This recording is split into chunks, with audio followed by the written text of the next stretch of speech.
আমি তো ভাঙ্গারি কিনি। তো 50-60 কেজি মতো ভাঙ্গারি হইব, আলাপ কর। তাহলে তুমি একটা লোক দাও আমার লগে, ভাঙ্গারিটি দিয়া দিই।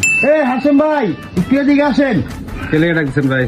ওই 60 কেজি লোহা আছে, ওই লোহাটি নিয়ে আসেন, আমি টাকাটা দিয়ে দিতেছি। কার বাড়িতে মাল কিনছেন? এই যে হেয়ার মালটা কিনছি, তুমি হেয়ার লগে যায় মালটা নিয়ে হ, আমি টেহাটা দিয়ে দিতেছি, বুঝছো?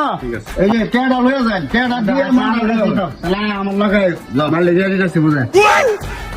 ভাই আমি একটু বসেন, আমি একটু প্রস্তাব করে ঘন্টা ধরে বয়ে রয়েছি, মাল কিনছে, মালের লেগে আইসি, আন্তরিক খবরই নেই। আমি যাইগা মাল যে কিনছেন, ওই লোকে আমার চার দোয়ানো বসায় থইয়া হ্যাঁ যে গেছে আল্লাহর নাম লইয়া, আমি তো বইয়া থেকে আবার যাওয়ান পড়ছি। সোমবার পরের বেলায় বললাম, সালান আমার টেহারাও গেল, আমার লোহাও গেল।